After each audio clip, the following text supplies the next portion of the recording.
I've been in dogs since 1991. We breed dogs that we want to train. I was out here in western Nebraska riding Harleys and training dogs. I don't sugarcoat anything, and if you don't like it, tough.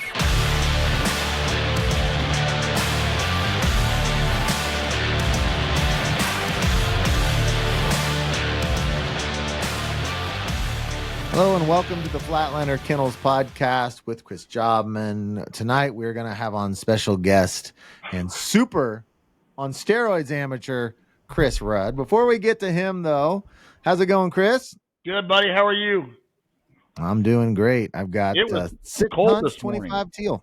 I got 25 teal under my belt. You haven't even pulled the trigger. Oh, good for you. Are we going to count bird numbers this year? Is that what we're going to do? Is it a competition? I count them every year. You scratch them on a tablet or something. Yeah, but you're like, ooh, I got 25 already. I'm going to catch you pretty quick when I get home. Trust me. Yeah, well, your ability to hunt every day will do that. I did kill 2 pintail. I killed a drake and that was nice. That's cool. That's cool. Anyway, what's going on at the kennel? Just getting ready to leave for the Grand. Well, when this airs, the Grand will be getting over, so hopefully it went well. But we're getting ready to leave for the Grand and the Master National, and one last major push, and then we're done for the year. Just hunker down and train. So I'm looking forward to being done. Awesome. So we're gonna get to know Chris Rud, and I'd like to center this around kind of more for the amateurs because Chris has run the Grand. He's got the youngest dog ever to have the Grand title, which is a super accomplishment. And I think the whole training thing has taken over his whole life. He'll like, he told me he travels like, I don't know, a couple hours or something before work just to train or just ridiculous stuff. But that's what it takes to be a serious. That's and hats off to you, Chris. Thanks for joining us. But that's what it takes to be at that level. You've got to be willing to travel and put the time in. Yeah, you have to be passionate about it. It's got to be a real part of who you are. Like people that are really into it, it's like a part of who they are. 100%. It's not just. So let's hit the partners real quick, then we'll bring Chris on and let our audience get to know him. And he is the host of the Hunt Test Hobo, if you guys don't know, which is an awesome podcast as well. So let me tell you about Mammoth Guardian dog crates. It's a really good kennel. It's what I'm using if I'm on the road and I want Georgie in the cab because I've got too much gear in the back. Then it fits inside of my truck. But then if I want her outside in the bed and safe and secure, we add the roll cage attachment. It's a really slick looking little design. It's well made, but it's not going to break the bank like some of those really, really high end ones. You can find it on Amazon, Mammoth Guardian dog crate. Just search that on Amazon and you can get 15% off with the code Guardian15. It's a good product. I'm happy that I found it because I don't want to pay $800 for a dog. As an amateur, I don't want to pay $800, $700 for a dog kennel, and it's a good option. So look into it. Yeah, they're pretty cool. I was a little bit skeptical at first, and then we got one sent here, and they're actually pretty neat with that roll cage. Like I said, I'm gonna try to post a picture, but they're pretty cool. Yep. Let's hit another one. The big Cottonwood Retrievers, good friends of mine, Grant and Shari Hatch. They live just east of me a little ways. They're breeders of Labradors, and they use our stud dogs a lot.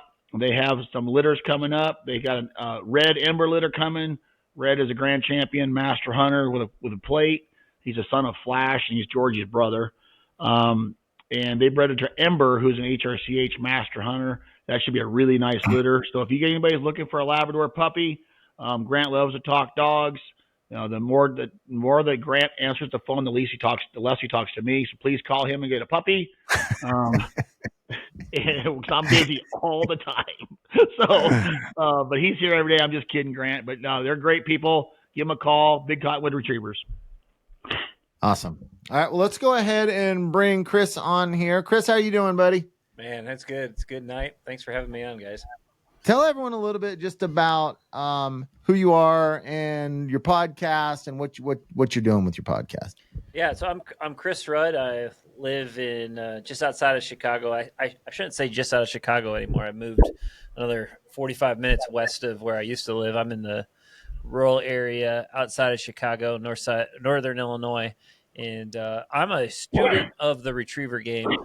and I love all aspects of training retrievers. I tend to take on a lot of projects with dogs. I love puppies, man. I'm a big puppy guy. I just got a new puppy for myself a couple days ago. I kept another one from my last litter, training that puppy. So I love puppies, man. I love talking about retrievers, and I do. I don't do it as much, but I work for a marketing agency. My primary client is BP, but I film a lot. Like I used to film a lot at my previous job, and I did a ton of interviewing. So my job was literally to ask people the basic journalism questions: who, what, where, what. I can't say that right now, but you know what I'm trying to say. All the W's. So I love asking questions, and so Clark and I and Lyle were talking a while ago, and I said, "Hey, man, I really want to do a podcast." And so they were gracious enough to be the first sponsors with the Hunt Test Guide. They bought all the equipment, and so then that's how I got doing the podcast. Was just I wanted to call all these people anyway and talk to them, and learn how to train my dog better. So I figured I could just bring people along with me, and it's worked out really well for me. I've really enjoyed it. I take a hunting season off generally, so I'm starting to wind down the podcast now, but I'm probably going to do some episodes this year, just with I got a lot of people who I'd still like to talk to, but I'm not going to do a weekly episode. That was probably a terrible intro, but no, not at all. Not at all. Okay. Explain the name, the Hunt Test Hobo, and how you came up with that name, and kind of how that ties into how you've had to find a way to get all your training in. Well, probably the main reason I'm an amateur is I can't afford a pro. And with that, if you're going to take this game seriously, you're going to spend a lot of nights on the road, and those hotel costs can really get to be pretty extreme. Just when you're, for a while there during COVID, man, I was trying to run and test all the time. I had 3 dogs that were working their way up from, season to finished, and then trying to get ready for our first grand. And I went to my first grand. I pulled a little pop-up camper that I bought for my parents for $500 with my sister, so it cost me $250. I pulled that to my first grand, but then she passed, and my buddy Tyler, and I'll have to jump back a little bit and talk about why she even ran her first grand, but my buddy Tyler looked it up and told me, or maybe he convinced me, I can't remember, to ask the HRC what the youngest grand dog was. And basically I figured out if she passes in the spring, she would be the youngest grand hunting retriever champion, but I couldn't afford to go. Like, I was flat out broke. And I was like, the only way I can afford to do this is when I found like all those up. And honestly, Elliot, you kind of inspired me, because I was watching all your hunting videos of you like sleeping in like random marshes and stuff. I was like, if Elliot can do this, I can totally do this with Chris. Jamin, you stay quiet. Go get a hotel. Go get sleeping in a marsh to him. Go. Like, if there's a Holiday Express in the marsh, I will go. But I am not. I have a job. I am not sleeping in a 2-man pup tent. That's a difference. Like, you have a job. Like, you got handler fees and other things that are covering your hotel. Correct. I didn't have any of that. Yeah, so like and it was in Natchez, and so I'm like Googling this thing. I was like, and I think I had like $300 that like I could budget to go on an entire grand trip after I paid the entry fee. And I was like, the only way I can do this is if I don't get a hotel. And I basically buy all my food, and I just drive down there, and I got $300 for gas, and I think it was $15 I paid for my campsite, but I didn't want to haul the camper all the way down there. So I just built out my back of my truck, because I saw a bunch of like overlanders that were like building all these kitchens and stuff. And I didn't know anybody, like, because my mentor is Dan Erkey, and he doesn't run the Spring Grand generally. I kind of convinced him to start running it. But before that, he never ran the Spring Grand. So I didn't know anybody. And so I was just like, the only way I'm going to make friends is make food for people. So I like built a drawer that I could pull out of the truck that I slept on. I had a 25-inch little cot, like elevated platform in the back of my bed. And basically I would pull that out, and I would cook for everybody in my flight, like make burgers or whatever, just to make friends. And at one point, Clark, and this was, I met Clark at that grand, and I ended up going and training with him. in Texas. I drove down there just to do some pre-grand training for the next grand, and I stayed in they all had rooms and there wasn't any room. I was like, that's fine, I'll sleep in my truck. And so then my buddy Tyler and him called me the hobo who just lives in his truck and stuff. And there's been so many nights where I've driven as far as I can go, and I just pull over at a truck stop. I got little chains that I can just flip onto the topper so nobody can get in, and I sleep with my 870 across my chest. I'm just kidding about that, but no.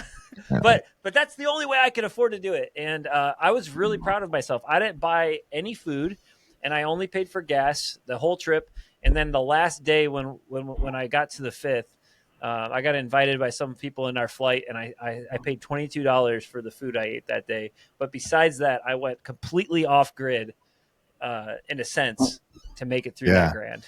That's pretty awesome. Amazing. Hats off to you. That's and everybody listening out there that's an amateur. Like, how do I do this? That's how you do it. I mean, there's a will, there's a way. That's pretty awesome. I've slept a lot of nights in my truck too, driving across the country. I don't want to get a hotel and blah blah. I mean, but we stop when I get tired. But that's incredible. That is the story. So they're both of you are Chris. So I'm just going to refer to Rud and Jobman to make it a lot easier. I had Rud on my other podcast, the North American Waterfowl, and we had a whole discussion about British labs versus American, and we hadn't talked about doing this, but I've got you two here together. So, and I know Jobman, I know you listened to that episode. I would love just for a short kind of, what were your thoughts on our discussion? Is there anything that you did or didn't agree with? And do you have anything to add about just the two British labs versus American? Well, I get this question a lot. I've trained the highest title British lab in history in the Hunt Test game. His name is Shaker, owned by Nora Barth in Ohio. He's got 3 grand passes. He's a master hunter. He's an M&H. He just got 1,000 points. Tanner ran him in a Hunt Test last weekend. He just got 2 weekends ago. He just got 1,000 points. We're looking for that one last grand pass. He'll be the only British dog in the HRC Hall of Fame. He'll be the only dual Hall of Fame British dog in history. He's gonna be 11 in April. He's got some little bit of health issues, but we're gonna, we're trying to get that last one on him. And I've trained a pile of British dogs. I bet I've trained close to 100 of them in my career. I'm gonna try to be very nice when I say this. A lot of the British stuff is a marketing ploy. The gentleman's gun dog, they come trained. That's not the case. That's not the case at all. You got to train them. And like I always tell people, there's things that a British dog can do that an American dog can't. But there's nothing a British dog could do that an American dog can't, if that makes sense. Now, I'm not bashing them. They're just different animals. We look for different things we look for power, go, 4-wheel drive, nitrous. That's what most Americans want. And the British dogs, are they easier to train? Yes, in certain aspects of their life they are. Do they sit a little bit quieter? Yes. Are they a little easier to steady? Yes. But when you do that, when you want that gentleman's gun dog that sits quietly and doesn't move and is pretty mellow and methodical, you give up something. You give up horsepower. And I don't care what anybody says. I've been doing this for my entire life. I get it. I'm not saying they're bad dogs. I'm just saying you give up certain things. Now, do they have some advantages? Yeah, for the guy that's the occasional duck hunter, that doesn't have a ton of time. It's probably a pretty good option for him. But let's face it. Let's just face it, everybody. The people over in England are not sending they're the best of the best from England to America. It's not going to happen. Would we send our best dogs to over there? Absolutely not. They're not saying they're best either. I'm not saying they're not some good ones out there, but they're just a different animal. They're a little bit more sensitive. They're a little bit more unforgiving. And I know there's people out there like, oh, I got one that's all go. I get it, but there's only been one 3-time Grand Hunter Retriever champion in history. It's a British dog, and he's a Shaker. The numbers, tell a story. Are they good dogs? Yeah. Can they be tough to train? Yes. But that's my take on him. Like I said, I've trained a pile of them. I still got him in the kennel, and I like him. Shaker's a great dog, and he turned out to be fantastic. But you know, it's a hard game to play. You know, you don't. You know, and I know there's some people out there try to run field trials with them. And I got Shaker in the 4 series of 2 different quals, and I went for the win, and he never did place, but he finished them. But like I said, you can race the Daytona 500 with a minivan, but why would you? So I mean, that's just it's going to get you there, but they're a different animal. They're a good dog. They're just a different animal. Rud, do you have any thoughts before we move on to something else? No, I mean, I think if you listen to the podcast, I think most of what Jobman is saying, I would pretty much agree with. I am a American dog guy through and through, but I do think that, I mean, I've only bred 3 litters, and I've bred to the same dog. I would say I'm trying to get a lot of those British characteristics out of the American breedings that I'm doing. Like I picked Stroker to complement Winter because I like a lot of those things that Chris mentioned. You know, I want them to sit. I don't want to have to deal with you being a nutcase on the bucket. You know, for the average gun dog or the average HRC guy, who's my target audience for any dog that I breed, except for this Floyd litter I might be doing, is to put together a dog that will sit, not make any noise.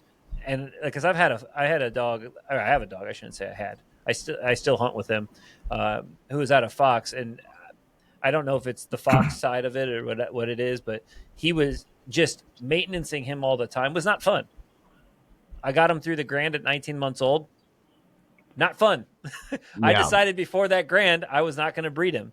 Like even though he passed the Grand and I knew he was going to be a great dog, I was just like, he's not breeding stock for what I am trying to produce, which is a dog that I can take hunting every day.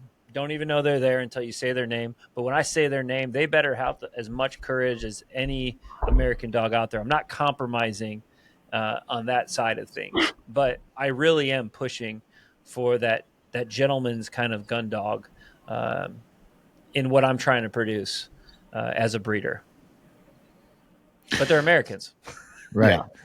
Yeah. And I got in trouble, Chris Rud, on I don't know if you've seen it at all, but not really in trouble. But when I was on your podcast, I said there's certain lines out there I want nothing to do with. I don't want to own a dog at a certain hunt test, certain lines, period. And I'm telling you what, there's people. I got five messages the next day from random people wanting to know those lines. Who's it? Tell me. It's like the best gossip there is. I'm not doing it. And Donald Knott, that he's on our podcast. He messaged me on a podcast. He wants to know. He goes, give me the number. I'm like, I'm not telling you who they are. I'm not gonna do it. But and you're right. There's certain lines, and I think, and then Fox is not one of them. By the way, I want to make that very clear. He's not one of them that I would train a dog out, because I'm training one out of Fox right now. That's fantastic. Yeah. And we have, and it was great. But I think that comes from Chopper, because he's a slider puppy, right? Yeah. Fox. Yeah. So that slider Chopper is, so it's Chopper, slider, Fox. That's coming from the Chopper side, because Chopper throws a pile of go. And I love him. He's one of my favorite dogs ever. My best dog I ever touched, Breaker, was a Chopper son. I love them. But they're not for everybody. And I love the high powered, dirt flinging. Now, I don't like dogs that make noise at the line, and I don't like dogs that you have to beat up at the line and make them sit. And they got to have a little bit of brains. But my personal dogs, I want the same thing you do, Chris, in your breedings. That's for my personal dogs. But I'm also a professional, and I can handle a little bit more horsepower. And then that's what I like. That's what I like. But it's not for everybody. Everybody wants that. I've had piles of clients that had, a British style dog, their first dog, and it was. They're like, I want a fire-breathing dragon, my next one. Well, they got one, and they can't control it. Mm-hmm. I'm like, be careful what you wish for. I mean, everybody likes that dog that runs 100 miles an hour, but I'm going to tell you, unless you're a good handler, a good trainer, they're hard to deal with. Yeah. 100%. Yeah, I mean, that's my experience with Georgie. That's the first dog I've ever put any effort into. I had no idea what I was doing when I started with her. And I mean, you and I hadn't even gone through the podcast stuff. I know so much more now. That has been probably a little too much dog for me at that stage of who I now starting over now. I'd be way better prepared. Well, but sure. I think she's probably been a little bit too much for me from where I was when I started. I wouldn't change it because I love that about her, but it's a lot of dog. She's a lot. That's a flash puppy. We train a pile of them, man. And I tell you what, they are a lot of dog, but they're intelligent and they want to work. But in Georgie's defense, we've talked about it 1,000 times. You put her in a situation when she was young that was a lot mentally for her, and that's just how it is. So. Well, and I can go back and look through the training progression that I went through, and I see all the errors that I made. I look back and I was doing really well up until after I got overconfident after we started doing like forced to pile and stuff. She was doing so well. I got overconfident and just got sloppy, and it just kind of fell apart. Yeah. And then I got sloppy. Then through the next hunting season, I got sloppy with the obedience.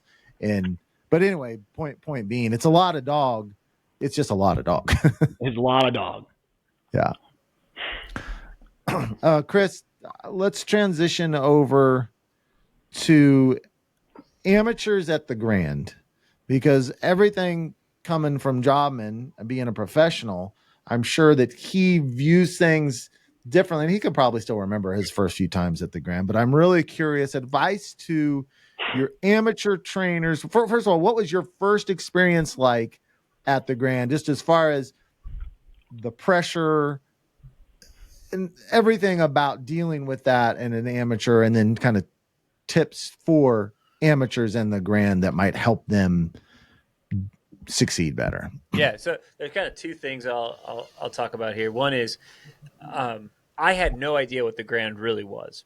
I had went to weekend finish test. I had put 3 finish tests or 3 finish titles on 3 different dogs. And I just had heard the Grand was really hard.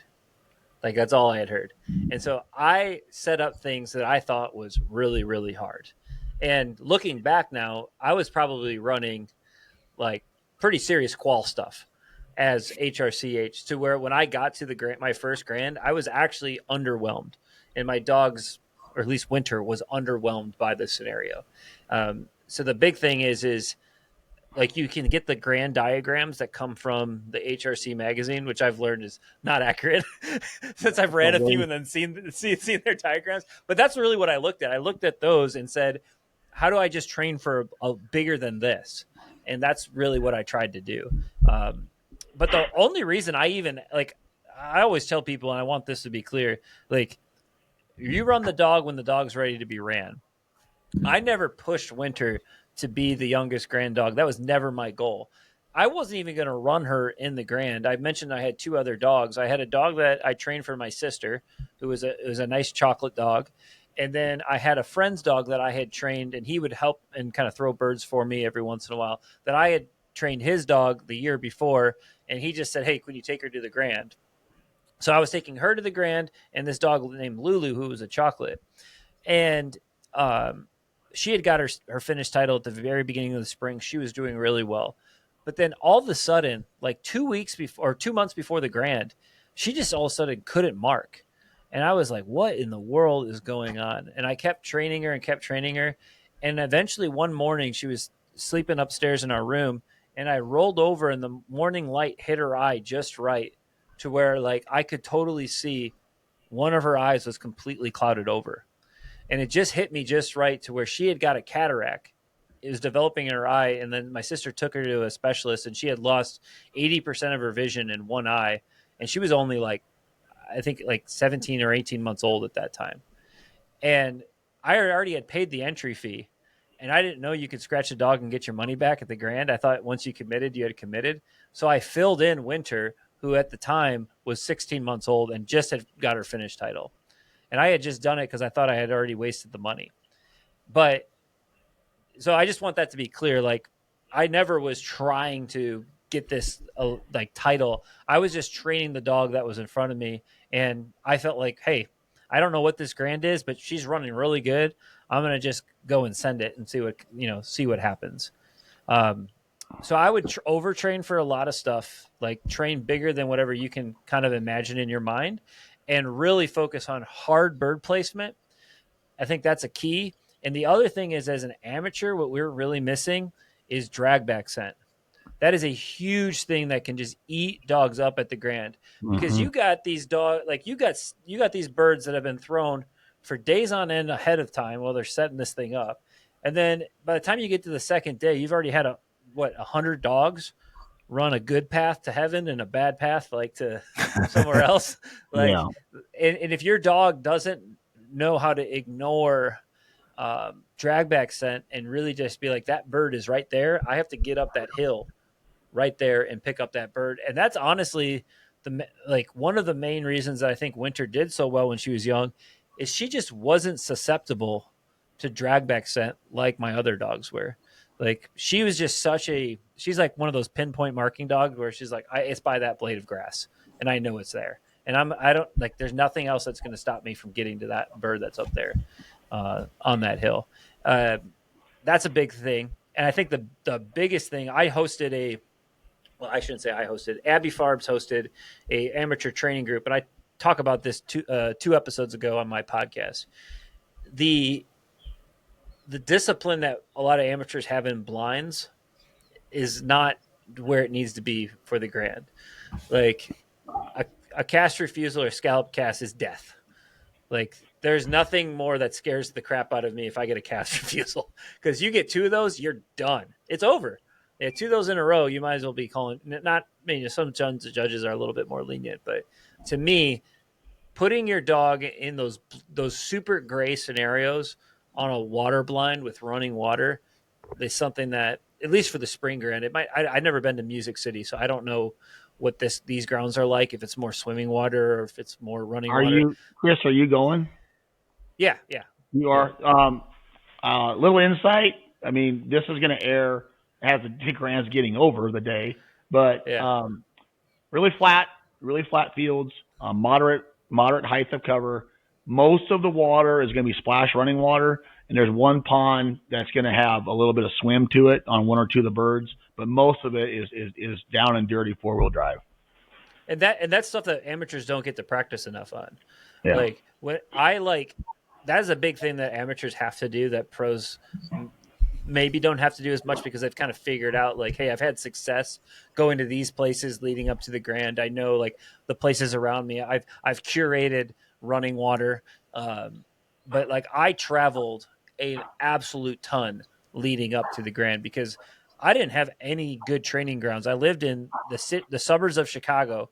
I had retention ponds, and that was it. So I would drive hours to go train all the time.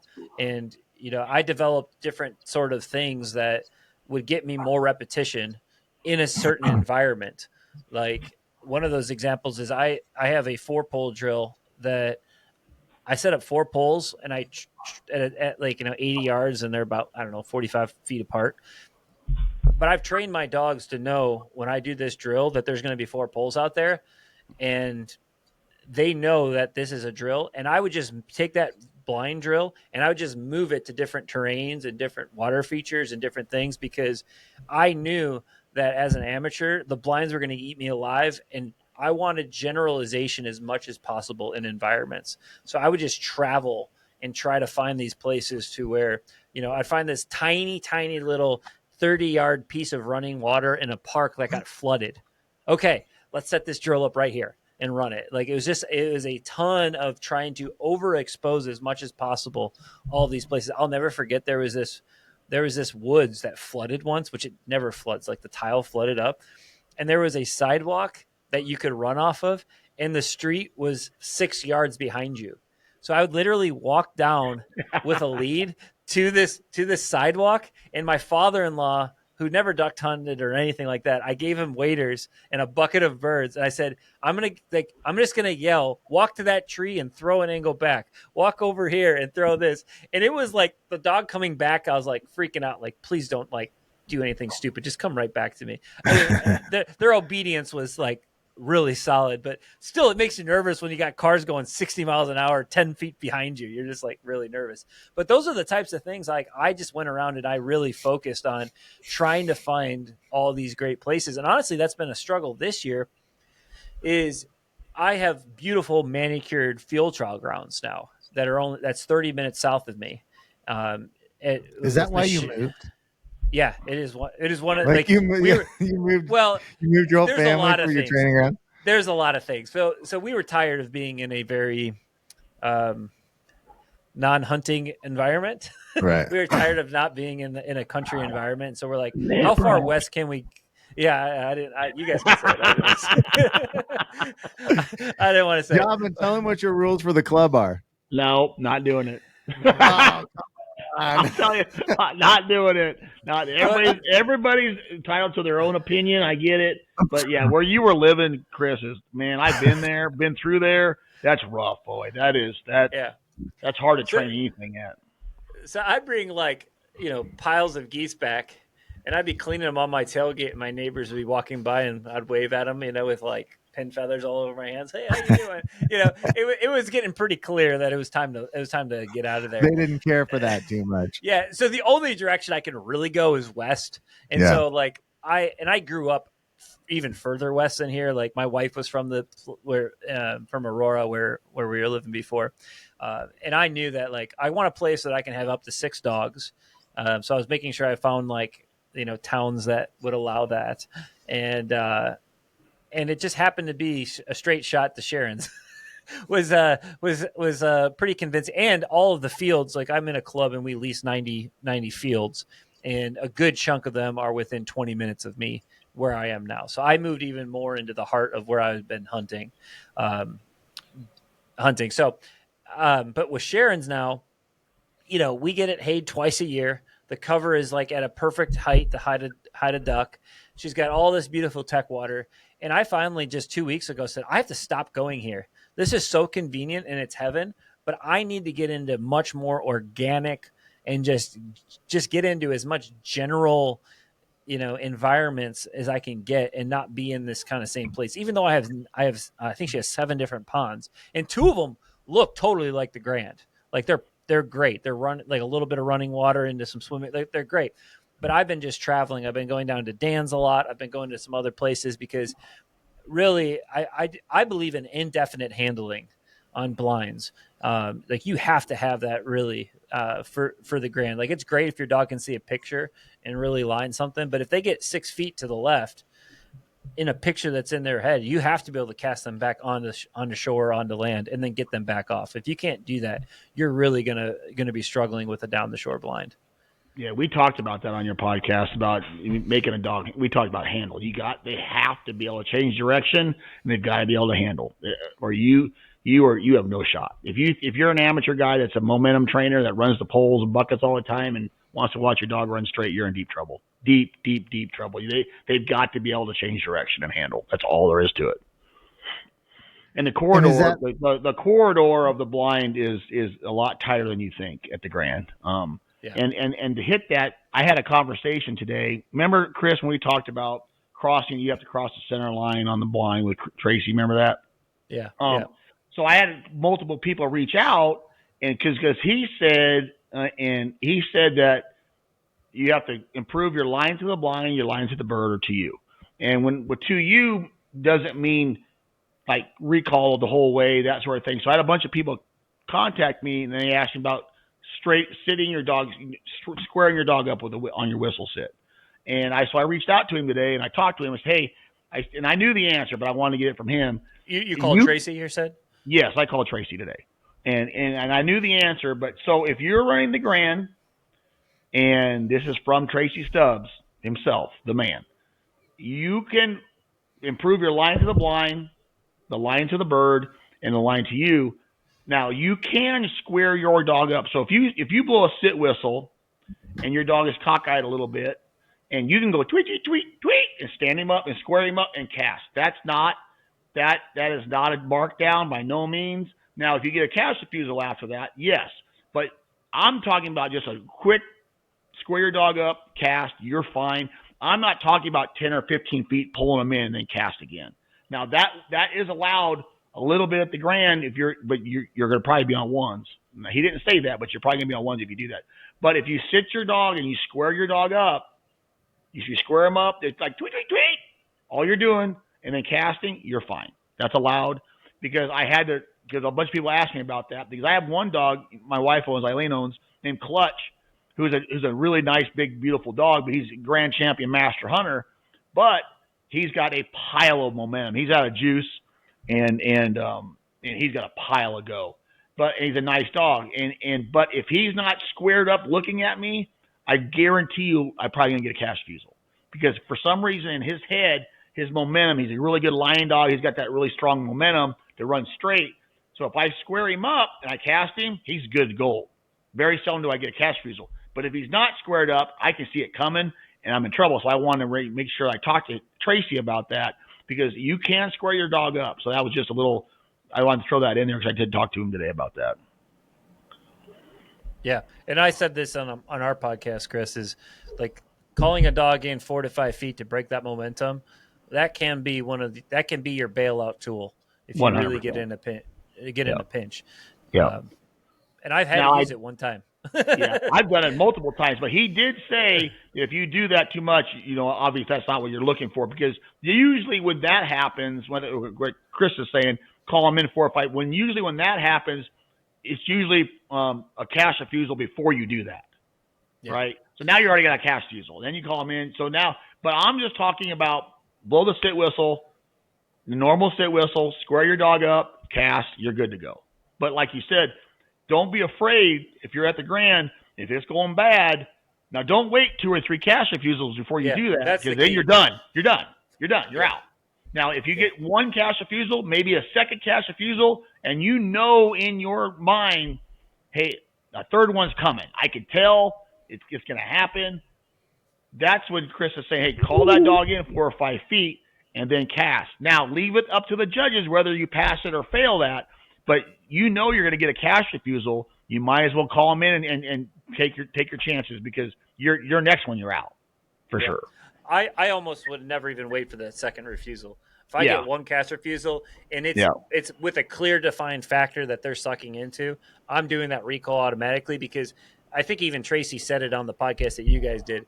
It's the consecutive refusals that's the problem. Yeah. And if you can break that and get 2 casts out of that factor, and then maybe get 1 more cast refusal there, it's going to be at the judge's discretion whether that's a 2s or 1s at that point. And it doesn't look as bad if you do that on your first tweet cast, and then let's just say you have 1 cash refusal, tweet cast, and you bam, or maybe you have 1 at the very end. It doesn't look as bad if you have 2 or 3 in a row.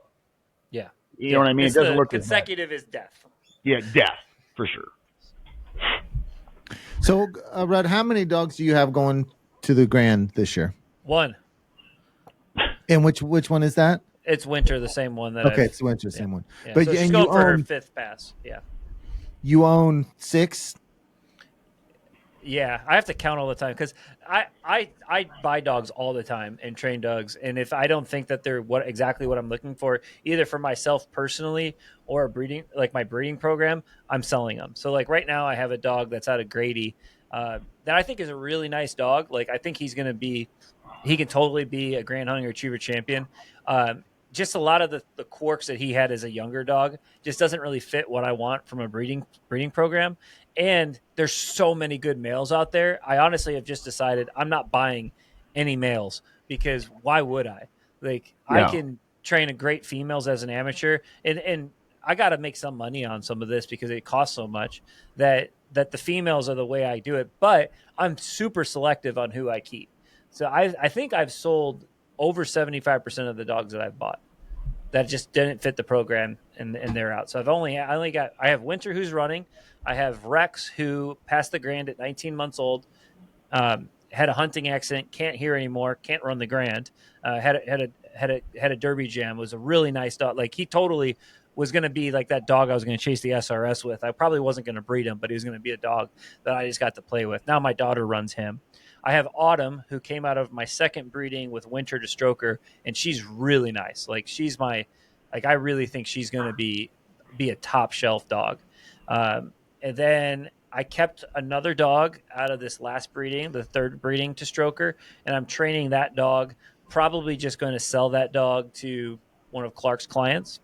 And then I just got another dog this week from John Robertson, who won the crown last year as an amateur, and he bred his dog Kate to what am I blanking on his name? Blue, who's out of Mickey FC with a lot of points. So those are all my dogs right now. So what is that? I don't even know how many that is.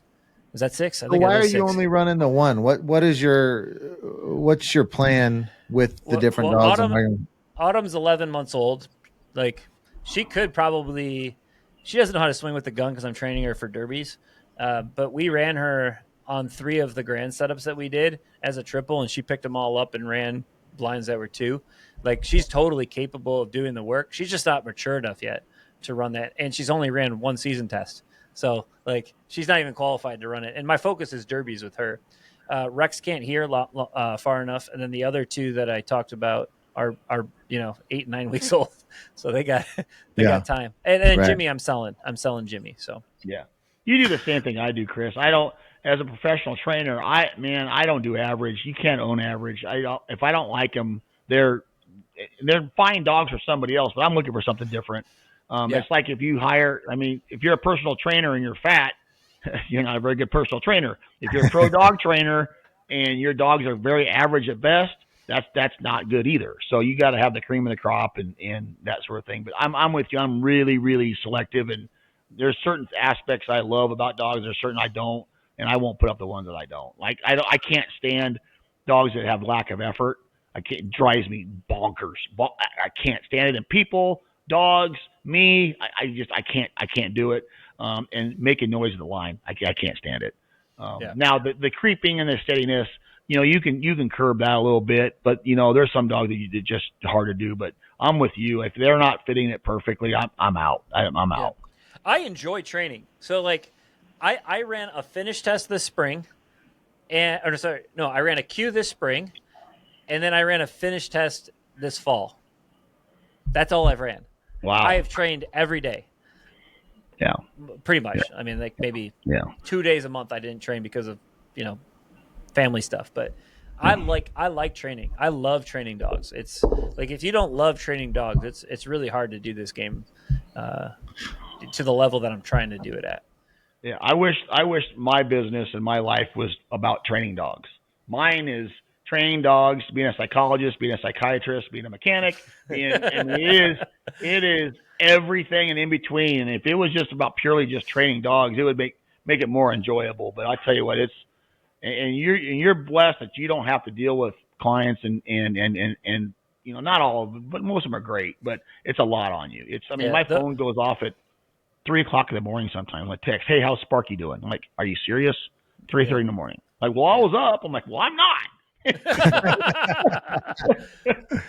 Yeah, and it's not that you don't love your clients. It's just that dealing with that many people about those issues is just a lot. It takes a lot of time, takes a lot of effort, takes a lot. It is. And I always tell people, they're like, imagine 70 soccer dads that literally have the best athlete in the history of the world, and they're going to be a professional soccer player. Just imagine that. That is what we have. That's, and then our reputation, they think you can just wave the wand and they're great. Some of them aren't born that way. That's just all there is to it. Rud, go back and how did you get into all this? Because you haven't been doing it that long. Yeah. So how did you, and what passions, because you're a passionate person, so there's no way that you weren't passionate about other things. What passion did this kind of replace in your life, and how did you get into it all? Yeah. So my dad's a pilot. I soloed in an airplane that my dad and I rebuilt. That was my grandfather's on my 16th birthday. Got out of the airplane and didn't know how to drive the truck home. Like I literally was flying before I was driving. And aviation has just been a huge part of my life. I still thoroughly enjoy flying. I have my private pilot's license. That's how I find out what fields are cut right before the season. And I've done some scouting. It's just not as efficient as just getting in the truck sometimes. But I thoroughly enjoy flying. And I flew model airplanes competitively as a kid. That was my thing that my dad and I did. And I carried that after college. And I flew competitively up until I got my first dog. And I was on Team USA. I got 7th in the world in France. I knew there had to be something you were crazy into. Wow. There's no way there wasn't. Yeah. That was amazing.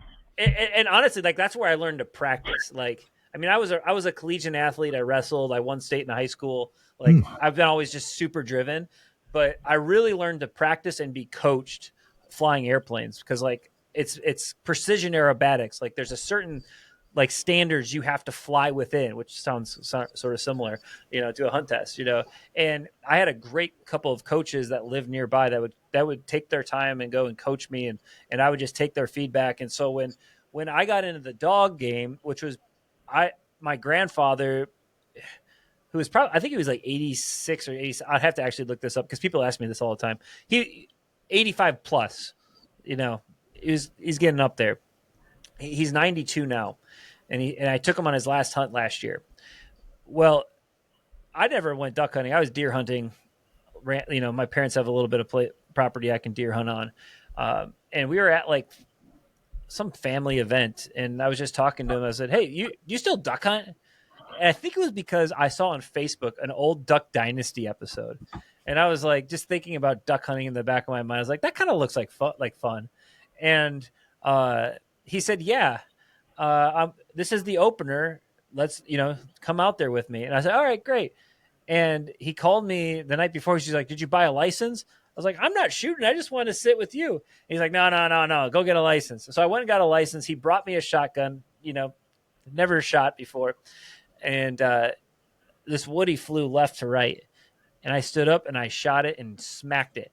It was probably the best shot I'll ever have. And I totally didn't know what I was doing. I smacked this duck and it landed in this cow pond, this like super mud. And I was like, well, how do we get this bird that I just dropped in the middle of this nasty pond? And he, at 88 years old, is out there with chest waders in the muck and the grime, walking out there to get this woody that I shot. And I was like, we got to get a dog. This is crazy. He's going to die. like he's just going to fall over and die. Like we're not going to be able to find him. He's just going to be at the bottom of this cow pond. And so that's kind of how the whole dog thing went. And I went online and I just searched retriever, like retrieving for like retriever training or something, and the Super Retriever series showed up. And I think it was a Great Outdoor Games is what I saw on YouTube. And I saw a dog run a blind and I was hooked. I was like, what does it take to teach a dog to do that? Like, that's incredible. That's like not just swimming. I mean, we had labs growing up, but they were just pets. I was like, what does it take to do that? So I bought like a couple books. I bought Doken's book, and it took me almost 6 months to convince. It's something like that. 6 months to convince my wife to let me get it. She wanted me to get a poodle, and I was like, she's like, I don't want something that she's like, I don't want to get something that sheds, And so somebody from work's dad did AKC tests, and he helped me buy my first dog. That dog ended up being like way too much, and it wasn't a great fit. But I bought Winter right after that, and so I went through this is how you kind of suffer through the force fetch phase. And Dan walked us alongside me and taught me a lot.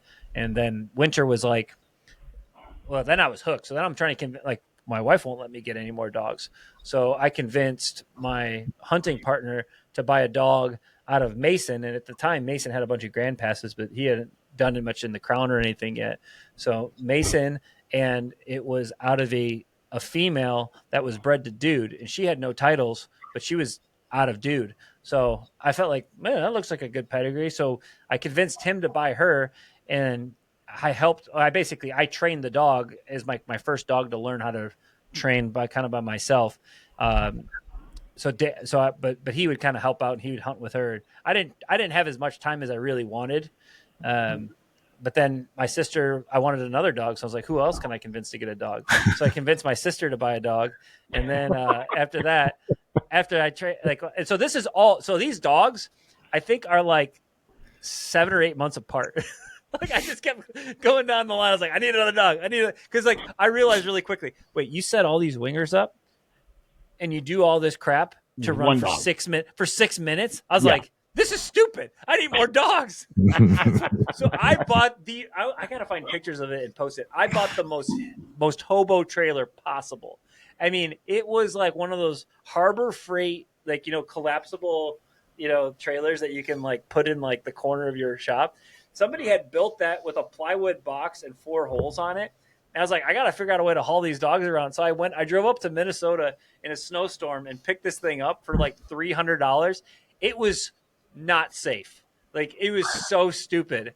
But anyway, I had that for 2 years. That was the only way I could get the dog. I would never take it to a hunt test because I was like way too embarrassed. But I used it to get to the parks that I needed to go train at. That's great. Then my house is the exact opposite.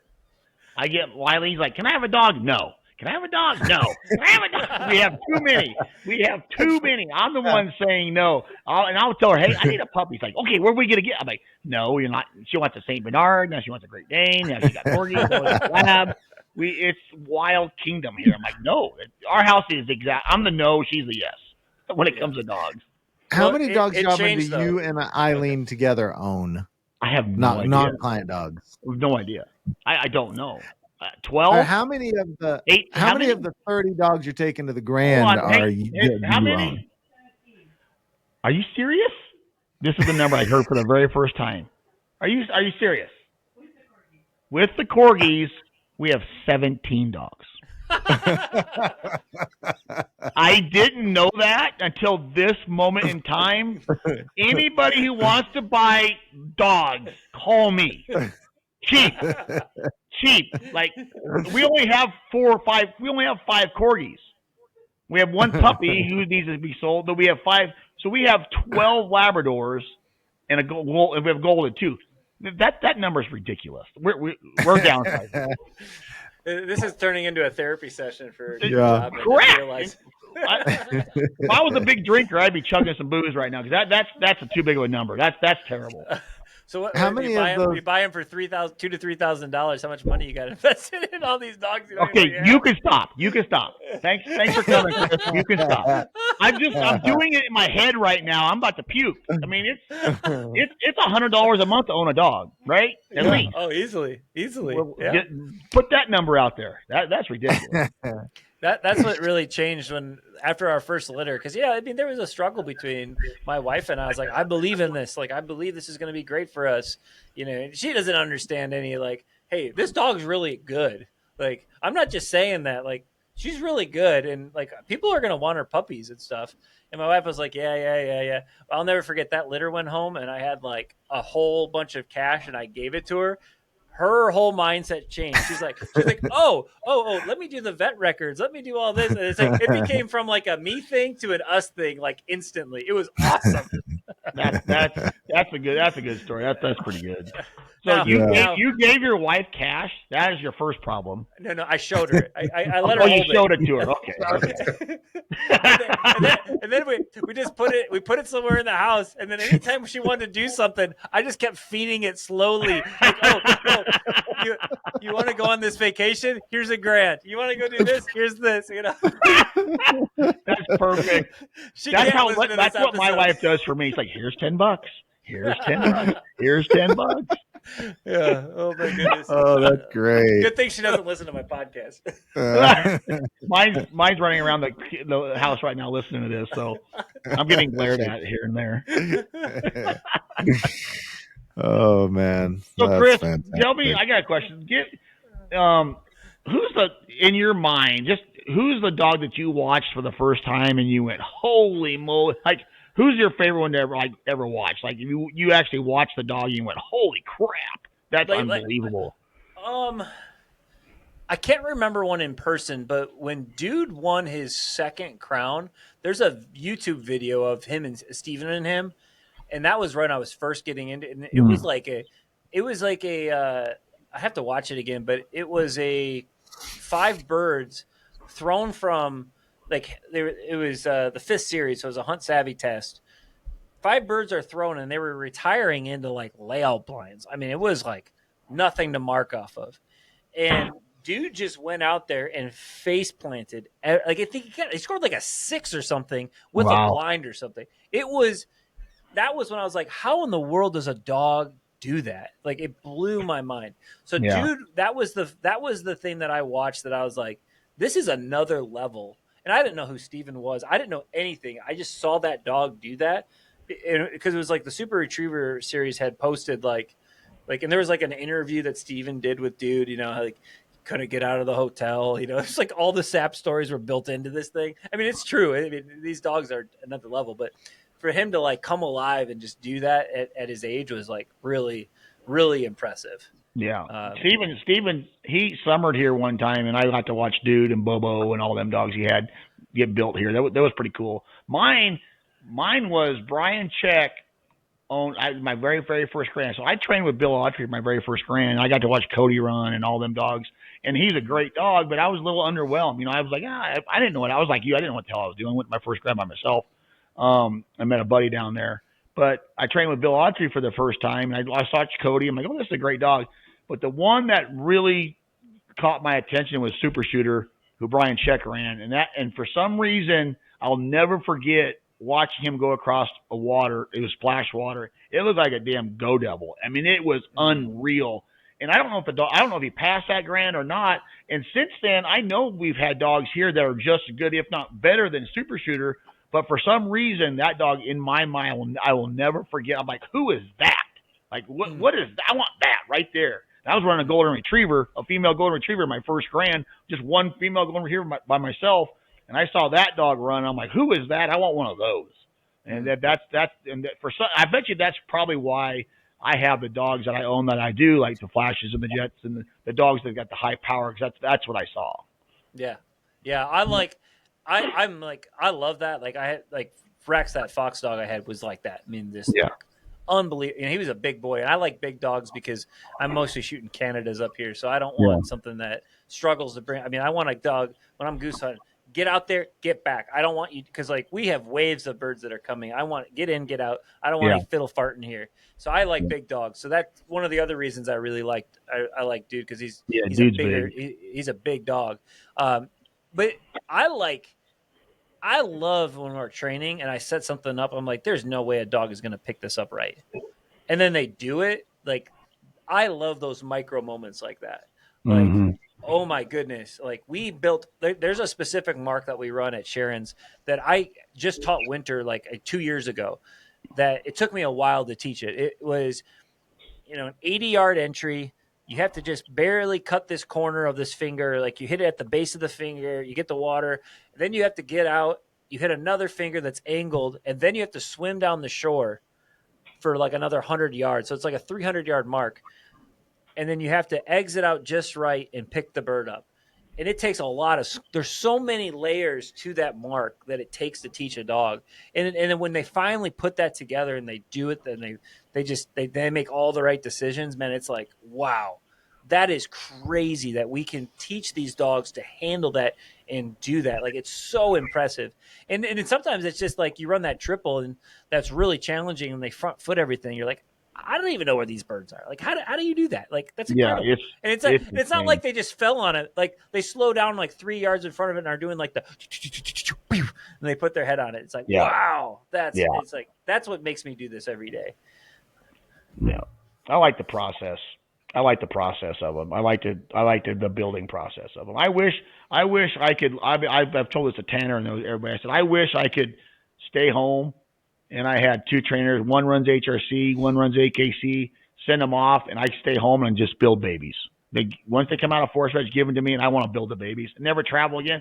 I just want to build them.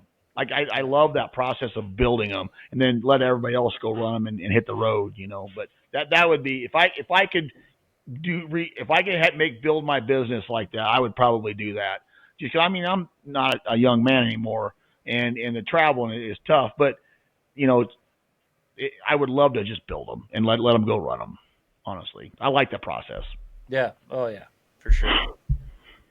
Well, anything else that either of you guys want to cover? I think this has been fun and entertaining. Anything else we need to hit before we? I need to get both of you out for a hunt at our club one of these times. Oh yeah, I'm game. Fun. You have to ask me twice. But you want to watch something funny? Put a 410 in Elliot's hands. Wow. Didn't go. It's like Elliot well. with a beard. It didn't go well. No, it's not the 410. It just put me in the hot seat because I only sucked with the 410 twice. I sucked with the 28 gauge another 4 times. Yeah. So it's just the hot seat. I just fall apart. So did you hear about the hot seat, Chris? How we hunt it? So how we hunt is we have a club. We have big blinds. They're 25, 30 feet long. And say they're big, they're nice, but you'll have anywhere from one person to 8 in there, or 9, whatever it is. And when a single comes in, how we do it, we call it the hot seat, and I always designate whoever the hot seat is. And when the bird, like a single comes in, there's no sense in 9 people standing up and shooting. Oh yeah. So it'll be like, okay, Elliot, you're the hot seat. So when a single comes in, I call a shot. He's the only one that shoots the first time, and then if you miss, everybody can back you up. Well, there was some missing going on, and the shit was flying, and the trash talking, and oh boy, but they've got all these other rules too. So there's a hot seat, and then if 2 birds come in, then 2 people can shoot. And we can do that. The hot seat was the 410, and the double was the 28. At one point in time, I had 3 guns laid out. To where if it's the hot seat, I grab the 410. If it's a double, I grab the 28 gauge. That's too much thinking. Oh, it's fun. So what we do is, like, say we have 8 people in there, and let's just say Elliot's my guest, and you're Byron's guest, Chris. And I'll say, okay, the next double that comes in, the only ones they're shooting are going to be Chris and Byron. That's it. And I mean, it's fun. I mean, we're there to have a great time, but if you miss, boy, the ribbon is bad. It's really bad. So bad. This last year, my cousin and I, we were in first grade together. We hunt together. We own our decoy trailer together, and he's a pilot for United, and his buddy's a pilot for United. I always give him a hard time, like, you guys can fly people around, but you can't freaking shoot a duck. Anyway, so we need one more bird. We don't know who needs to kill it. Just like we need one more bird. And we've been sitting out there for 3 or 4 hours, and it's been pretty tough. And this single goose comes over us at like 20 yards, flies straight over the blind. I say, all right, guys, kill it. They stand up. They unload 6 shells. Boom, boom, boom, boom, boom. And the bird just keeps going. I'm like, what the frick? I want to get out of here. I stand up. I drop it. And I send Winter. And I say, I guarantee you guys that bird's banded because you guys just whiffed on it. She brings the bird back, and it was totally banded. That's awesome. I was like, you guys. I mean, granted, it was like a 9-year-old local bird from like the park over there, but still, like, I was like, what are the chances that you? I mean, they just bah, bah, bah, bah, bah. I'm like, and I'm like sitting down, not even like oh crap, like I've got time left. That's hilarious. I bet that's happened to us before, and it's hilarious. It is. Yeah. Oh, it's so fun. We tried it. We call that. Are we doing a gentleman's hunt? And people say yes, and I just as the dog runner normally, you're the captain of the ship. Yeah. All right. This one's for Jimmy. This one's for whoever. That's the way I like to do it. I'm past the like. We have to get a limit every single time. Nah, that's not us either. I mean, we do shoot a lot of birds, but man, it's all about the show for me. I want to see the show. I want to see him give it up and get it on. And Ellie's been out there. I mean, we put him in there pretty close. It's fun. It's a cool place. And the people there are really fun. It's not just the hunting's just part of it because it's the whole environment and the clubhouse and all that goes into the whole thing. It's a blast. It's fun. We'll get you guys out. It'll be fun. All right. Well, thank you, Chris Rud, for joining us. Make sure, guys, that you check out the Hunt Test Hobo podcast. If you like our content, you're going to like that as well. So put that on your list if you haven't already done it. And where can other places can people reach you, Chris Rud? I'm pretty much only on Facebook. I'm kind of a lame social media guy. I do have an Instagram if you want to reach out to me there, but primarily Facebook is the best way to get a hold of me. All right. And if you just Google my name. It's my dog with a couple grand ribbons and my girls. So if you see my face. There you go. All the important stuff. Yeah, absolutely. All right. Well, thanks a lot. Let's close this down. All right, Chris. Thanks for joining us. It was fun. Thank you, Elliot. Hey, Chris, look me up at the Grand down there, and good luck down there if I don't see you. But kick some butt. You too. Thanks, everybody, for listening. See everybody at the line. Take dead aim. Gotta strike this chord with the humble hearts, bearing heavy chains and blue collar scars.